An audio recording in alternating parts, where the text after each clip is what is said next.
wanted to make a video and show the CETME L some more love.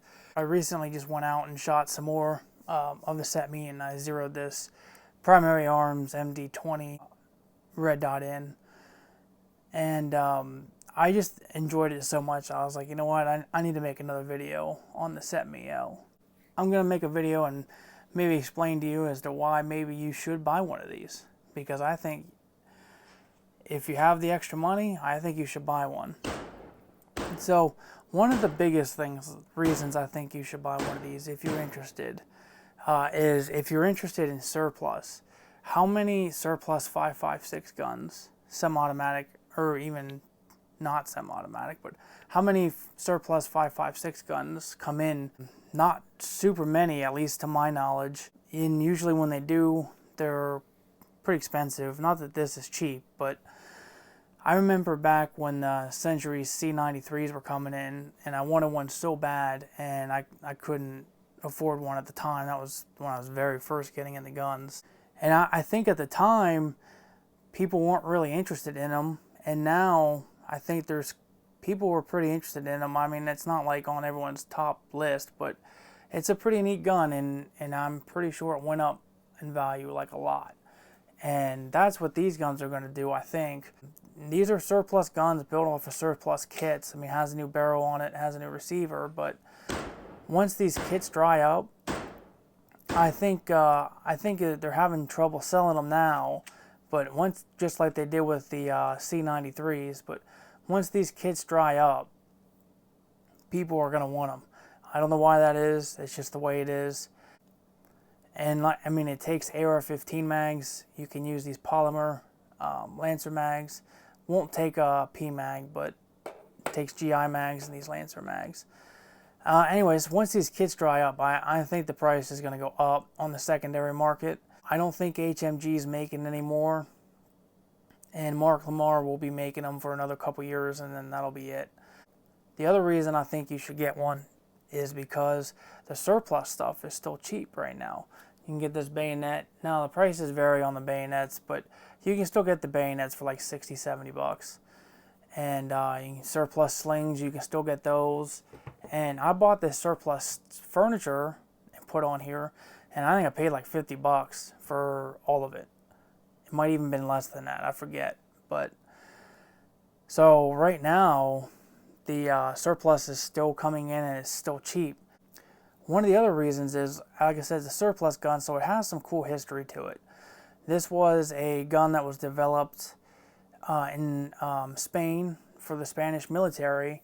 I believe it was 86, something like that, 86, 88. I'm probably off on that a little bit, but anyways, it served from like 86 to into the 90s, and I believe even in early GWAT, these guns were being used. Now, the Spanish military guns didn't do that well because they were trying to build these guns on a budget, and I think a lot of the stuff was just done cheaply. Now, Mark Lamar has went through and tweaked the guns. They put all new springs in them. So it's a surplus kit, but it's got new springs in it, and they've been tuned. And anyone that I've seen that has actually ran the guns correctly doesn't have issues with them. And what I mean by running them correctly is when you buy this gun, it comes with a little orange tag, and it says that you have to run 62 grain NATO spec ammunition for like the first 200 rounds or so for a break-in period. Now, I ran 200 rounds of 62 grain NATO ammunition, and then I ran about 80 rounds of 55 grain, and I have had not one single failure in this gun. The only issues I've had was just figuring out the magazine issues. Like I said, for whatever reason, it won't take a 20 round GI mag. I'm not sure why that is. It'll insert, but you can't pull the bolt back. But other than that, I've had no issues. And I would buy this gun again and again. I actually wish I had kind of a disposable income, because I would buy these up, because these will go up in value. I can guarantee it. One of the other reasons is it's just a cool gun to shoot. The recoil impulse is like nothing you have ever shot. I can almost guarantee it. I went out, and last time I took this out and shot this, I shot my AK just to check. I wanted to check 0, so I only shot like 5 rounds. But then I picked this up and I shot this, and I'm like, oh man, this is awesome. This feels way different. Now, I have had some questions about if this is like a good go-to gun for like the end of the world. And I would say no. Yes and no. No, because you can buy an AR-15 cheaper, and honestly, it's going to work better. But yes, in the fact as this gun, the way I have it configured, if my ARs and my AKs all go down, which I don't see that ever happening, but if they did, I'd have no problem picking this gun up and using it to defend myself. One of the major issues that I do find with this is you cannot eject a live round out of this ejection port. For whatever reason, it just won't do it. I've had to take and try to pull a live round out, and it was a complete pain in the butt. I pretty much had to unstick my finger in there while I was holding the bolt back and unwedge it out of the extractor, and then it just fell out of the bottom. There may be another way to get it out. I'm not sure, but I can't ever seem to get a live round out. I know that's a problem. Several people have mentioned it. So, but that's the only downside to this, is that ejection port issue. Like I said, I did what Mark Lamar says. I threw some lube on the bolt. I ran 62 grain, and then I switched to 55 grain. 200 rounds, no issues. And I also wanted to show you this. This is pretty cool too. So this is a 5-shot group, and this is only at 50 yards, but still it's less than an inch. Now this is from a sandbag, but still, I don't think that's terrible for 50 yards. And again, I'll say this every single time I show a group on camera, I am not the best shot by any means. And I believe this was 62 grain because I zeroed the optic for 55 and it's hitting in the red, but it's shooting just a little bit to the right with 62 grain.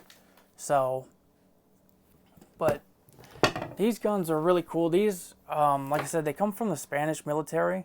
The CETMEs actually go back to World War II from the STG-44, I believe it was. Oh no, maybe it was the MG-42. One of those guns, or delayed roll of blowback. I believe they brought some of the German scientists came over to Spain after the war to start building CETMEs, or develop the CETME, I should say. And then that turned into Spain's gun, and then that was in a different caliber, and then I think they had to switch to 308 NATO, and then they had to switch to 5.56 NATO, and that's where this gun comes from. Whenever NATO said that Spain had to switch to 5.56, that's where this gun was developed. And then they ended up going to the G36, I believe, which is not a CETME rifle. It's an H&K design. So anyways, I really think this is an awesome gun. I don't think it gets enough credit, and I can almost guarantee you that as soon as these guns dry up, it's going to increase in value, and people are going to want them.